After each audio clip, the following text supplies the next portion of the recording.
Hello, everybody. Welcome to the ABT Time podcast. And this is the 51st episode, meaning that we've got 50 in the can and we're starting the next 50, which is pretty monumental. And as a result, I'm going to start with some intro material before we bring on our two special guests, our two new members of our crew, our two structuralists. I'll introduce in detail, as well as Matt will be joining us. And to begin with, we are now in the 35th round of the course, which we're doing with NOAA, mostly folks in Seattle, and really one of the best groups that we've ever had. Last Thursday, they cranked out almost 100 comments in the chat window during the hour session. That's very, very impressive. They're going to hear about it tomorrow as I heap them with praise. Where are we? We are getting ready to, we've got our two structuralists that I'm going to be introducing in a few minutes. But before I get to them, I wanted to take a few minutes here and give you a little bit of a lengthy introduction in which I want to review the history of this ABT Framework course now, being in our 35th round. It's been 3 solid years of us doing this just about nonstop. And this is the wonderful crew, if you're watching on video, or if you're not, if you're just listening and you want to follow along with all the pictures of everybody, go to our website, abtframework.com, and scroll down and you'll see the pictures of 18 of the folks. And now with the addition of the two structuralists, this really is the group of 20 people. I'm constantly telling people that, the course is the result of collaboration of about 20 people, pretty much all of whom are not paid other than Matt. So incredible amount of donated time and effort as everybody's gotten hooked on the ABT framework.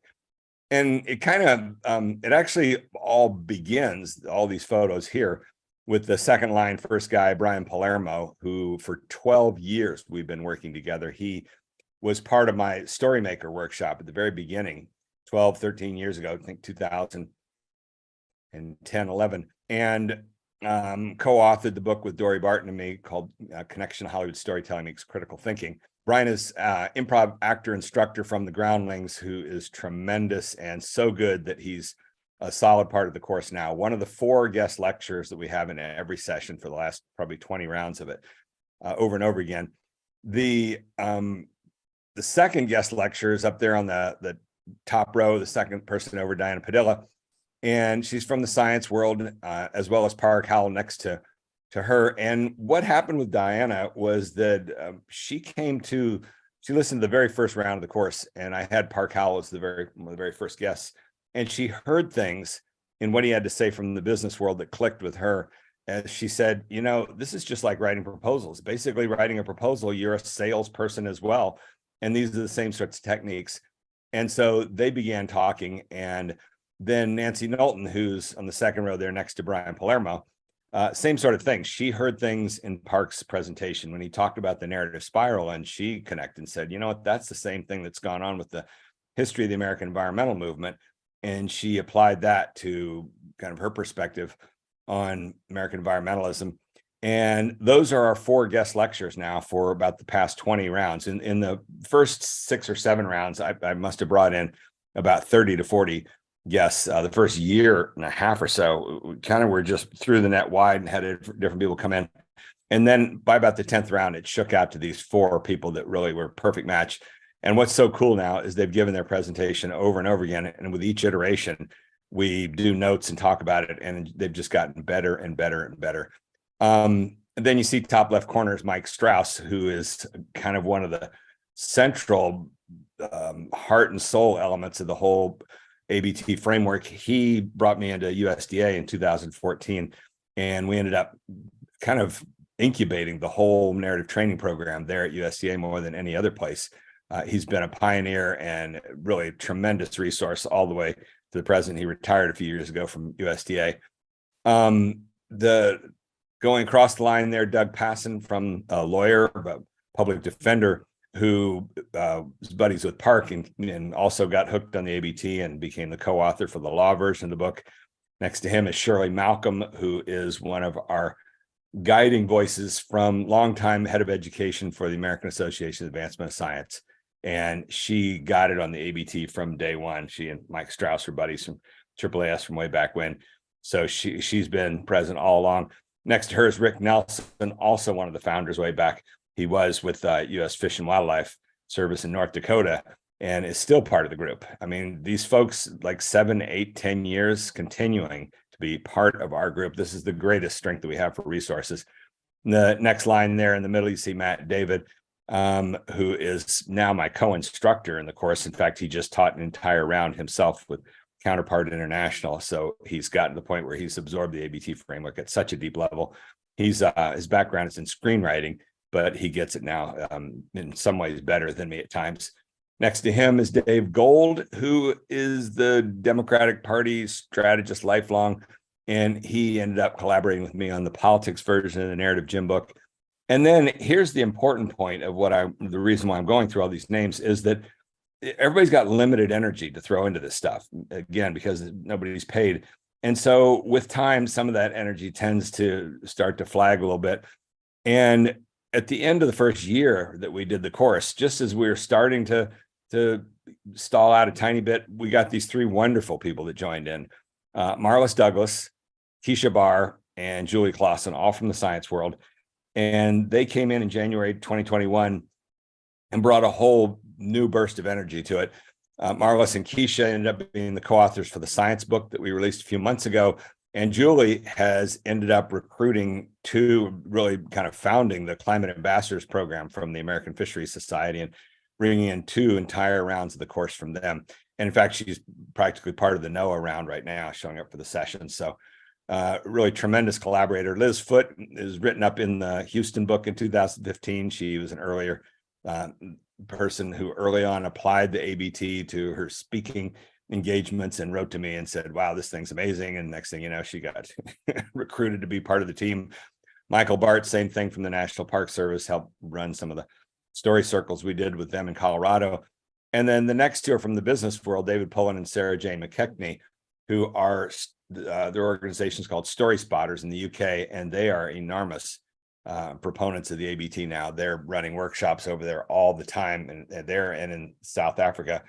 And then bottom right is Patty Limerick, a legendary historian, MacArthur Fellow, who's also been part of the program for about 2 or 3 years now. And she gave one of the talks in our Narrative Blitz and ongoing participant. So that's the whole crowd that has plowed this for the past 3 years. And as I say, you know, it's a bit like a Ponzi scheme we've got going, where the perpetuation of it is dependent upon bringing in new people. I don't want to call them suckers, but you've got to convince new people to come in and donate their time and energy. And just as we were starting to stall out last fall, lo and behold, we got 2 more wonderful people. And that's what this episode is about today. So this is the perfect thing to be doing for the start of our second 50 episodes, hopefully. What I'll be bringing on in a few minutes is these 2 new positions that we've created that are 2 structuralists.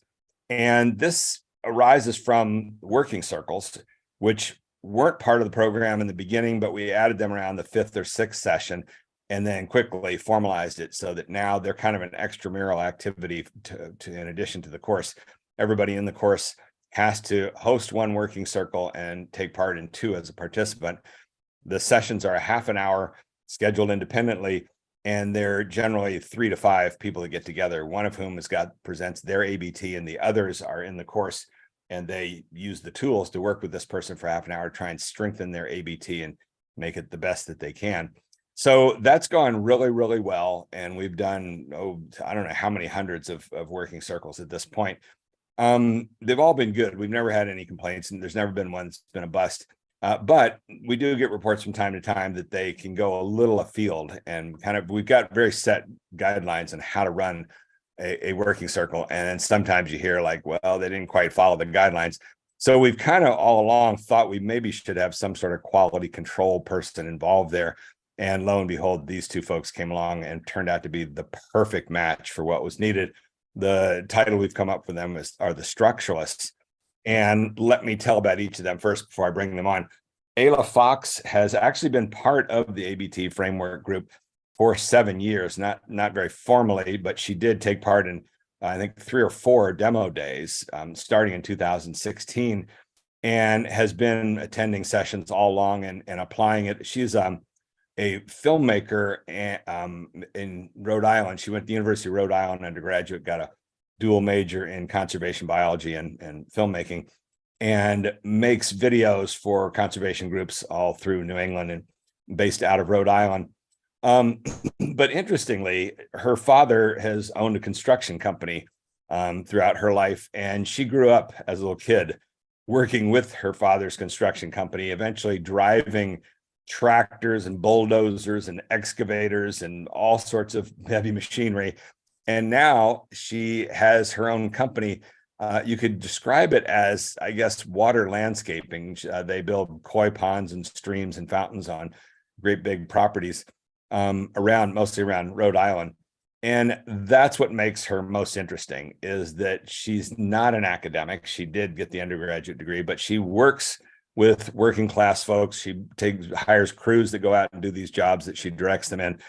And as a result, she's got that kind of broad sensibility that is so much of the overall agenda of everything I've done. My first book, Don't Be Such a Scientist, that's what it was about, is listen to these non-academic folks. They're essential in helping you communicate better.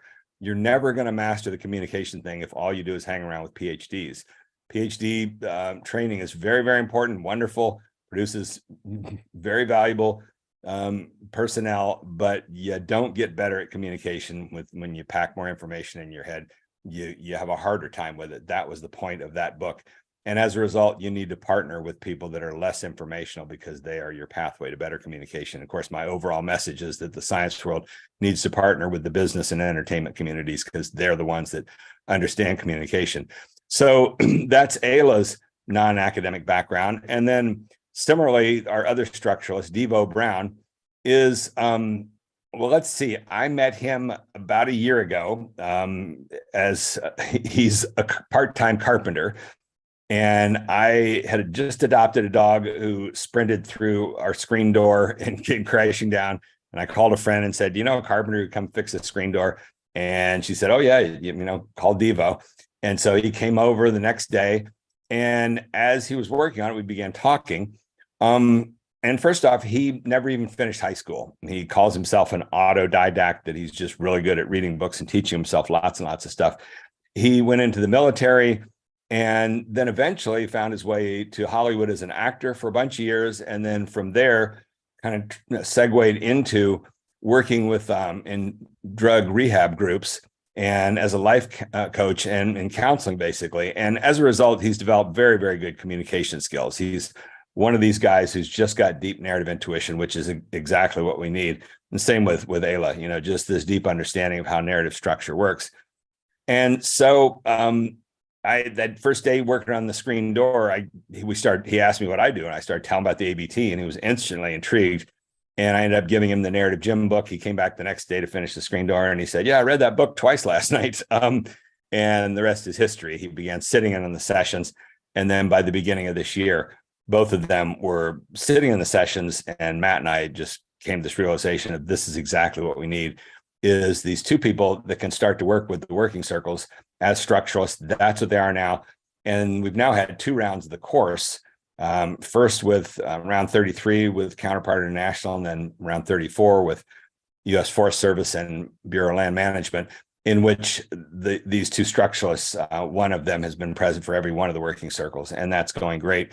And as a result, what we're going to do here for this first episode of the year is have about a half an hour discussion with them, actually with a bunch of different things I've got planned. But let's get started by before we get started, before I even bring them on, I also have to say, listen to all these podcasts, they've always got sponsors. So it's time for us to have sponsors ourselves.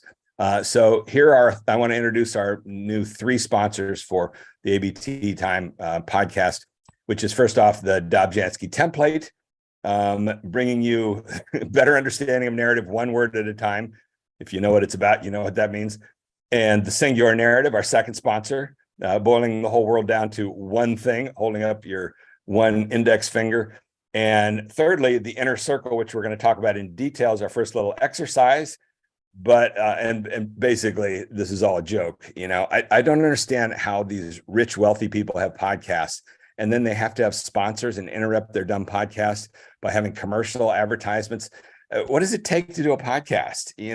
Matt records this and posts it, and I don't get it. I mean, I guess it's very lucrative. You make one of these things if you can get the sponsors and put their ads in there, but we're not going to do that because we're here to work on the ABT. So anyhow, that's all big joke.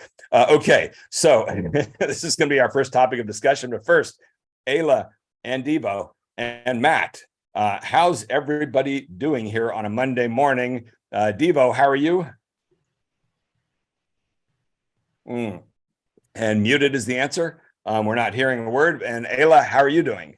Doing well, thanks. Happy to be here. She has a voice, unlike Devo. Devo, have you got a voice? I do now. Thank you. Okay, excellent. And Matt, have you got a voice? I have also got a voice. Yes. Look at me. Got a voice. All right. We have 4 voices here. And as I say, this is a little look behind the scenes for everybody in ABT land. This is every morning now, every Monday morning, we have this hour-long kind of like production meeting to just talk about everything and brainstorm so much on the ABT framework. And it's always a vigorous discussion that has to get cut off in an hour, which is what's going to happen with this one.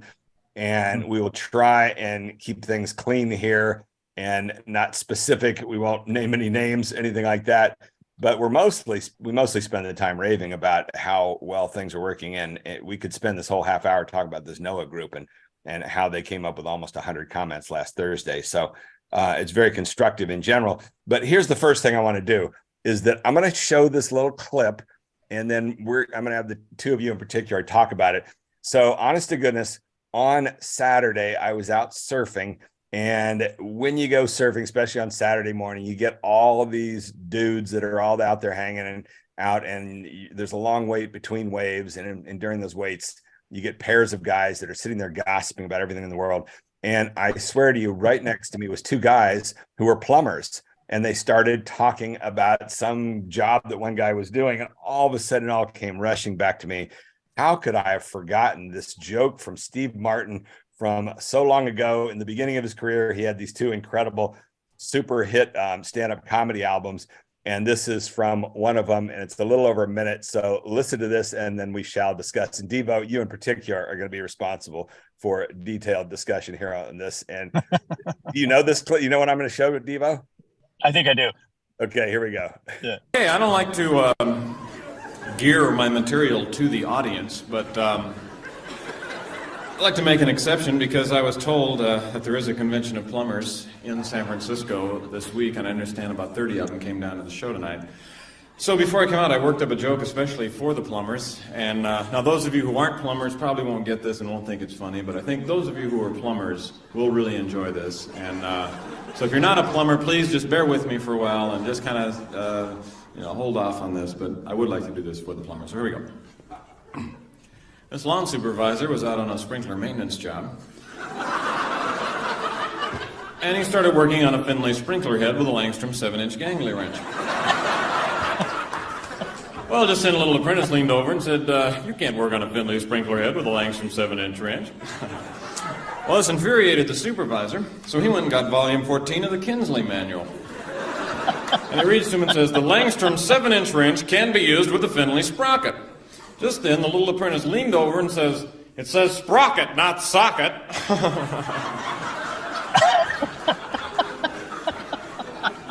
Were those plumbers supposed to be here this show, or was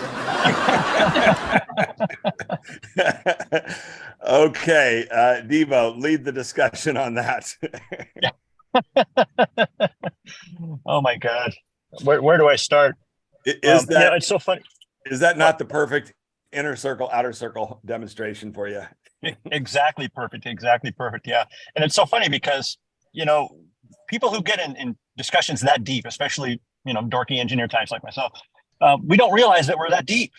I mean, we start conversations like that, and obviously it's this is famous for wives, the world over, being bored to death at parties, work parties for their husbands who do this sort of thing, or whichever spouse is the engineer.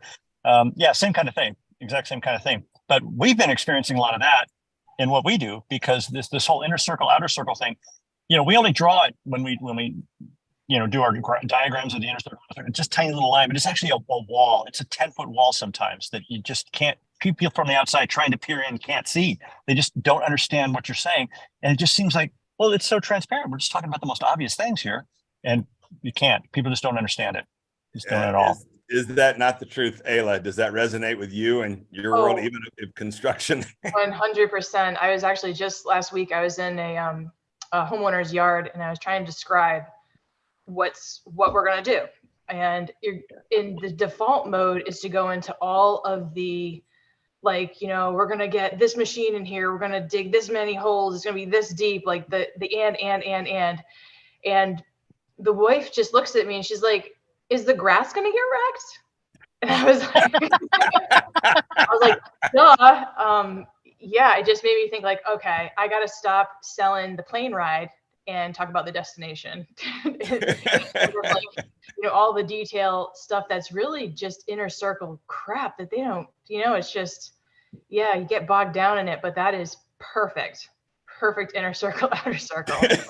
Oh my God. Yeah. I just had that exact same experience on Kate, like maybe a month and a half ago.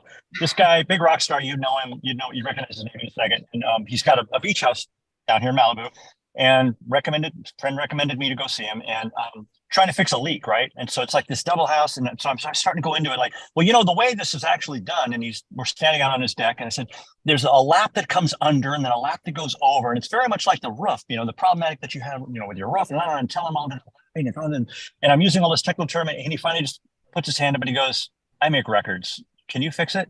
I said, yes, I can. He goes, go ahead. Get the truth. Yep. Yeah, that is hilarious. And actually, my favorite term for that now is none of which interests me. None of what you've just said interests me exactly. Would you just get to work and do what you're going to do? Which, by the way, okay, so Matt, can you just give us a couple thoughts about what it's like for you nowadays? Matt, about 3 weeks ago, spent a whole week out at Caltech doing ABT framework workshops in there with graduate students in their science writing program. And Matt, are you at all intimidated by working with all these PhDs nowadays? Oh, not whatsoever. And the fun thing was that the tool that the PhDs seemed to gravitate toward most was the CABT, the conversational ABT. Like when I'd have a workshop with like 5 PhDs in a room and we'd be working on this really complicated subject matter, like you could see even like other PhDs in unrelated fields, their eyes start to glaze over when we're working on like the details, the specifics. But when I got down to the CABT, suddenly everyone lit up like, oh, that's what we're talking about. That's what this is a story of. Oh, so once you realize that there is a simple narrative core to everything, to any kind of story, suddenly it all becomes way less intimidating. You know, that is really interesting because that connects directly with Diana Padilla, what Diana Padilla is always going through in her presentation about that even if you're submitting a grant proposal to the National Science Foundation, you got to realize that the people that are going to read it, the other scientists, aren't going to be in your one sliver of a field. They're going to be in genetics and physiology and all kinds of things in ecology. And exactly that, you've got to put the logic together in a way that people don't have to know your specific field to be able to make sense out of it. All the same stuff. You must have had, I mean, Matt, you have no graduate degrees, and there you are talking with PhDs. Tell us a bit more what that dynamic's like. Oh, what's that dynamic like? Well, I think there's some amount of skepticism, like who's this Hollywood guy when I first start, but there's usually kind of an aha moment that happens like at some point where people kind of start having faith in what I'm saying. Like, do you know what's that like, that aha moment? Is there most common form of it? It's when, well, not really. There's no common. I can give you one example of like an aha moment. So in one of the workshops, we were working on this very complicated like machine learning thing that the guy was trying to get economists to start using so that it would improve their prediction models. And I was struggling with it, but whenever that happens, I do what I always do, get down to the CABT. And I could tell this guy was kind of skeptical of the CABT, but then Instantly, when we got to the CABT, we saw the problem. There was a logic error. His but had nothing whatsoever to do with his therefore. The entire group suddenly lit up like, oh my God, I wouldn't have seen that if we hadn't have taken it down to CABT. So there's all these different moments. There's all these it just kind of depends on the group and like how it develops. But there's always one moment, at least like that one, they're like, oh, I get it now. I get it. You know, that is so fascinating, because that's kind of the non-falsifiable element to the whole ABT and narrative development process, which is that you can look at any ABT and say there's probably a better version of that. And how do you know for sure? The only way you know is by going to work, and you get lucky, hopefully, and you hit that thing. And when you do, as you say, everybody in the room, who I think, began with a little skepticism, it seems pretty good to me. And then you get it better and like, oh my God, now that I look back, which, by the way, is what happens for all writers when you write something and you start going through multiple drafts and the revision stuff. And eventually you get to a draft, and then you go back and look at what the first draft looked like a month ago, and you're just horrified. Like, I thought that was good. Oh my goodness. Yep. Isn't that the truth? That's what the whole journey is about, is it's just shifting as you go along, ratcheting along, getting better and better and better. And then the age-old question, I mean, this is the age-old thing for novelists, is when is a novel finished? And there's some famous quote to the effect of, a novel is never finished, it's only orphaned. You just abandon it. You say, that's as much as I'm going to do in this thing. It seems good enough for me, because you don't have any clear endpoint to it.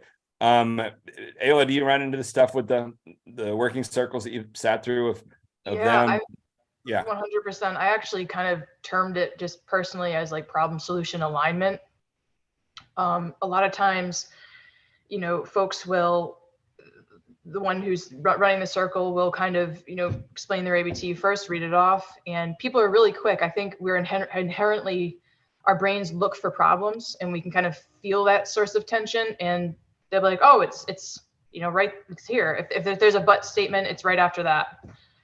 And everything is going along pretty well, but when we start getting a little bit deeper with it, we realize, oh, the therefore doesn't even line up, like isn't even the end, like the solution to this problem. For example, like maybe it's overfishing, and the problem is overfishing, as what the host states, but is like, when we ask like what's preventing a solution, it's not the overfishing.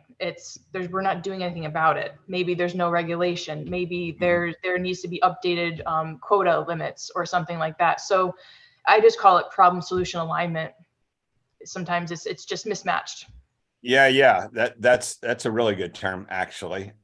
We should talk more in depth about formalizing that. So much of the stuff as we know, we're making up as we go along. The conversational ABT is something that I threw into the Houston book in 2014 when I wrote it, not knowing how. It's kind of interesting, I don't know where I got it from. I just seemed to me that there was Goldilocks element there, of the big one, the one that's too big, one that's too small in the middle.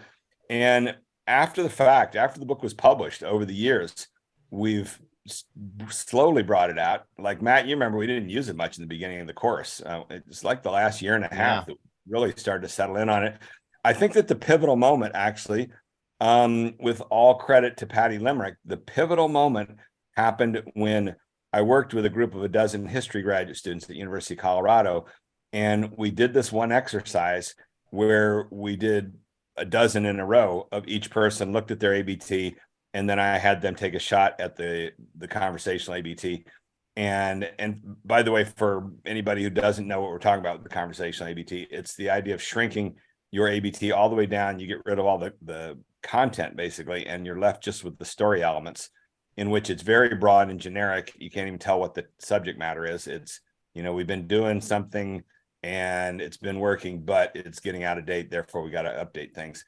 Something like that is a conversational ABT that doesn't tell us anything about what field you're working in. It's just the story that's being told. And it was that day with Patty Limerick's group where the first 3 or 4 people didn't have any idea what they're doing, but by about the 5th or 6th person, they started to get the hang of it as I was solving them for them. And lo and behold, by the 7th, 8th, 9th people, they all knew how to do it, and they were doing their own. And that's when we realized that to get it down, you got to do multiple iterations all in one exercise like that. And ever since then, not only has it become good, but then remember Allison Mims from U.S. Forest Service had suggested that with the working circles, instead of having the conversational ABT buried somewhere in the middle, that becomes the very first thing that you do because it is so broad and simple. And what's your thoughts on that, Matt, now that we've been doing that, moving the CABT? I mean, it sounds like you're becoming a bigger and bigger fan of it. Oh, definitely. Oops. Sorry, my microphone went out. Definitely a bigger fan. And I'm not sure what happened, if we've just gotten better at teaching it or what, but it seems like groups have been jumping on it like way faster as like the go-to tool to kind of cut down and get to just the meat of what they're talking about. And I love this one quote from one of the U.S. Forest Service ladies.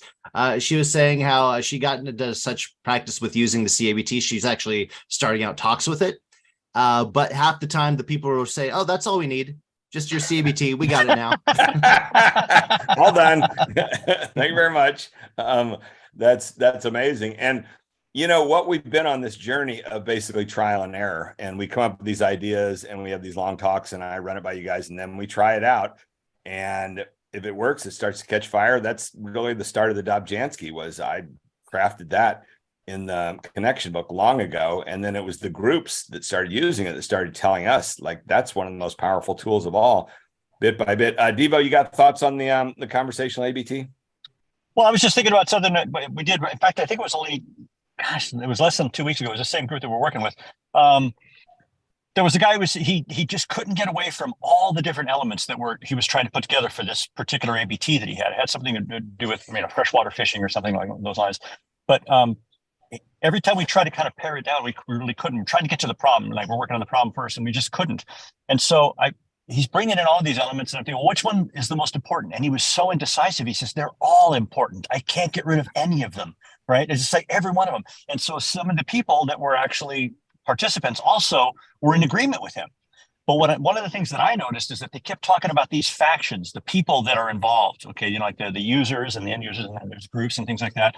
And so I said, well, let's try this. And so I used the CBT I came up with was, okay, we do this thing for a whole bunch of different people, and all these people can't seem to get along. So we don't really have a good solution right now. And bam, it just like, it woke something up. And they said, you know what, the big problem here is that all of the people, that's what we have here, is we don't have a functionality problem, we have a people problem. And what wound up happening is we created this ABT that had more to do with them making the different people that they served get along. And it was just an idea that I had, and I just kind of struck it down. And that's the one time that I used a CABT when there really wasn't one. There was really no clear-cut ABT, but I just sort of grabbed that one element and used it. And you'd say it kind of helped you get to the singular narrative? Oh, immediately. That's exactly what they changed the whole idea. They had, the guy, the host running the ABT, completely changed his focus on it and said, yeah, let's talk about that. I don't like to problem. Yeah. Oops, sorry. Hit the audio again. But no, that's perfect, because that cues the next little bit that I want to use for our focusing our discussion here. In fact, focus is the key word. So this is something over the weekend that struck me, which is Christopher Vogler's book, The Writer's Journey. We talk a lot about. It's kind of the Bible for storytelling in Hollywood, but it's much deeper than that. It's all about Joseph Campbell's work. It's now in the 4th edition. It is so revered, and we use it. We talk about it, cite it a lot. And actually, Matt and I both just got different copies of it in the past few weeks, and we've been talking about and reading different parts of it. And this part hit me a couple days ago. Let me just read it to you. This one paragraph excerpt from what he has to say, and then we're going to talk about this in detail because it's so good. He's a really stunningly good writer. So he's talking about editing movies, and he says, another insight from the editing room was a greater appreciation of the importance of focus. I realized that focused attention is one of the rarest things in the world. There's only so much focus available for a given work, and it seems the more elements you take out of a composition, the more focus is poured into those that remain. Devo, what do you think about that? I just absolutely have to agree with it, but I really don't think I have any examples about how it works. Well, no, you just ran through one. That's what you're basically, you were talking about that last line, the more elements you take out of a composition, the more focus is poured into those that remain. That's finding your way to the singular narrative. And in fact, Right. what this is a statement of the Nicholas Kristof Outside Magazine article that we use endlessly in the course, where he talks about the importance of the singular narrative and the idea that if you go from just one character to two, you begin to water things down.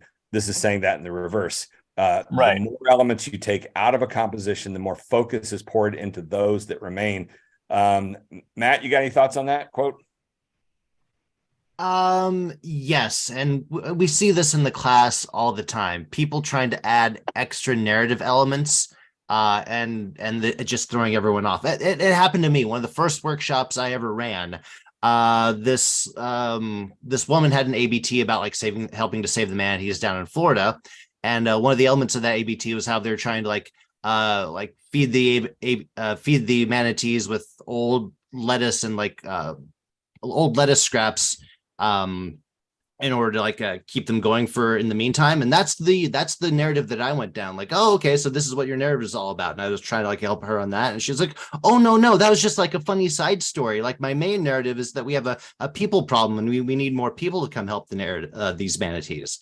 Like, well, that's a problem right there. If you have all these different elements, you don't know where your audience is going to focus. And it's not necessarily going to be on the one that you want them to focus on. So you have to be careful about that. You have to make sure they focus where you want them to focus. And the easiest way to do that is the singular narrative. Not give them all these extra bells and whistles. Not give them all these other elements that might take them off down the wrong road. It's so much more powerful when they have the one thing. Well, exactly. And Right. that's why this quote I find so powerful, because I think it's time for us to more and more talk about the ABT as being a quote focusing tool. That's really what it is. In a world of too much information where people are just so distracted, this is a tool that helps you get to the point. And by the way, this is what's going on right now with the folks at Pfizer, where the boss there had said to me, I want my people to work with the ABT every single day, because the biggest use we have for it is we do a lot of verbal communication, and we get into a conference room and some people just can't seem to focus. They go on and on and on and on. And you got to focus in today's world. Ayla, how about you? This ring some bells with what Absolutely. you see in the circles? Most often the folks that I've been working with and the circles we've been running thus far, people are working on research that they're closely tied to, or projects that they're closely tied to. So naturally, they're going to have 101 different things in their heads that are all important. But fire hosing your audience is not the way to get them to pay attention. So I think we want to be a little bit more strategic with how we kind of lay those things out. And I think some of the pushback with this is that people who are in it, and definitely the more people you get in the inner circle, the more knowledge and experience they have, and they're just tied to what they're working on. So they do see things as like competing, and I've got these 2 problems, or I've got these 10 problems, whatever it is.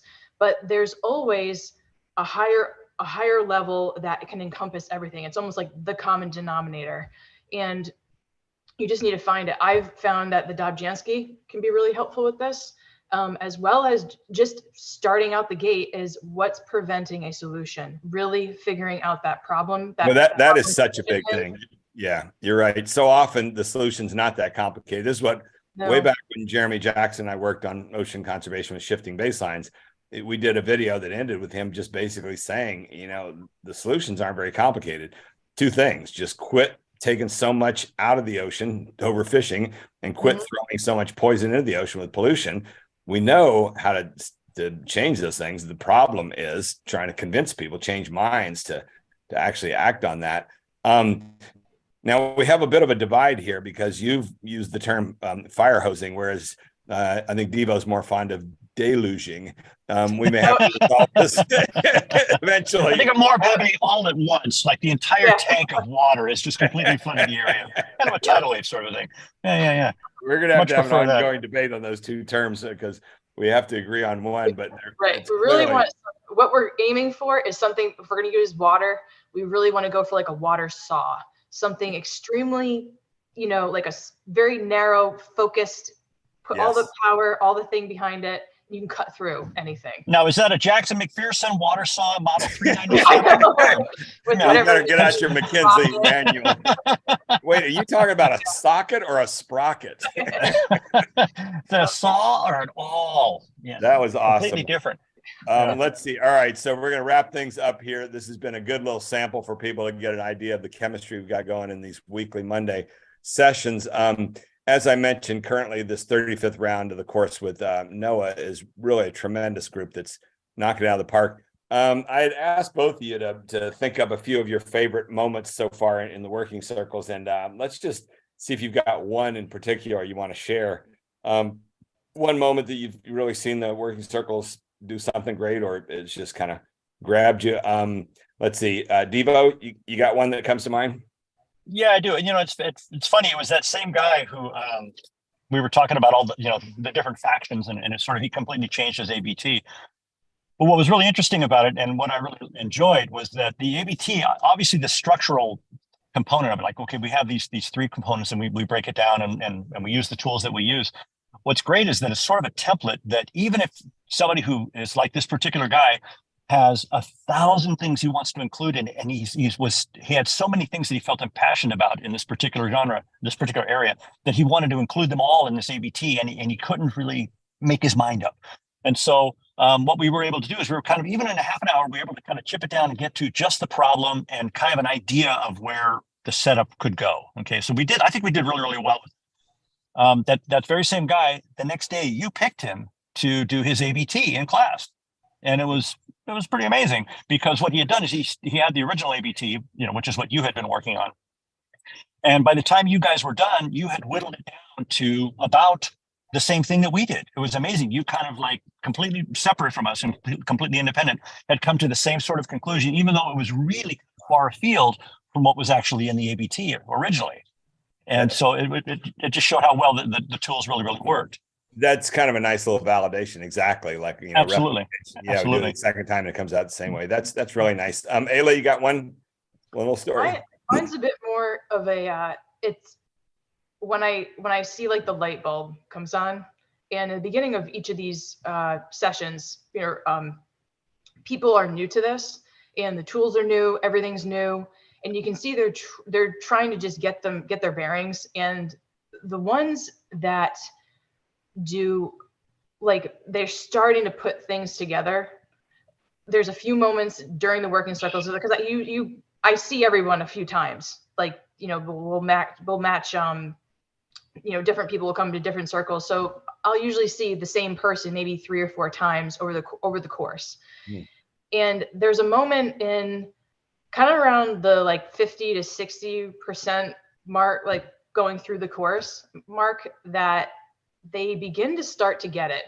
And my time coming on with the camera is getting less and less, and they're starting to, like, use the tools. And that to me is just awesome. Like, I'm not kind of gearing them and bringing them back. They're the ones who are now taking what we had discussed in the beginning of the course, and they're bringing up, like, hey, I wonder, does your problem match your solution? Or I don't know, I feel like this is all setup material. Like, they're the ones who are actually figuring it out. And that's awesome, because I'm like, for me, that's like where the rubber hits the road, when they start using these things and they start recognizing the power in these things and start putting it to work, and then see it actually work. So that is tremendous. And I'm going to wrap up this discussion by saying, the two of you and Matt, I mean, all three of you are kind of in some way my pride and joy for my life's work. Because if you take a look at my Don't Be Such a Scientist book in 2009, and the core message of that was, you science people are getting, you're massively educated. You got tons of information in your heads, but that's not the pathway to effective communication. And I think for me, in some ways, one of the most shocking things was leaving the academic world, as I did at age 38, coming to Hollywood and getting in these acting classes, and this realization that the very best actors don't have any advanced education degrees. They just don't. It's just a direct correlation between, you go and pack your head with all that information, there is a price to be paid. You can't communicate as effectively. And that's what I tried to say in that book. I've been saying it for 15 years now. Most of the academic science world doesn't want to hear it. They really do want to believe that the solution to everything is just go read more books and get more educated on it and pack more information in your head, and you can solve every problem in the world. And yet here they've got this train wreck of what happened with the pandemic, of the worst, most disastrous communication that only a few people have been honest enough to really want to evaluate, other than the public, like the New York Times and Washington Post, who ran articles saying, why is the CDC confusing everybody? It's because all of their consultants and experts are all these PhDs that are just not good at the practical side of communication.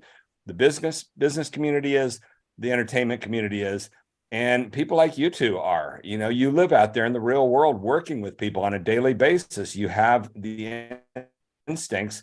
And as a result, your participation now in what we're doing is an enormous validation that we're on the right track with what we do, as well as Matt. Because had the two of you started this in January and by February or so, just kind of said, well, it's kind of interesting, I'll see you later, that really would have been a sad anti-validation. Like, well, it didn't work with them. But to the contrary, the deeper you've gotten into it, the more you've seen what we're doing and the more it's making sense. This is a great discussion right now.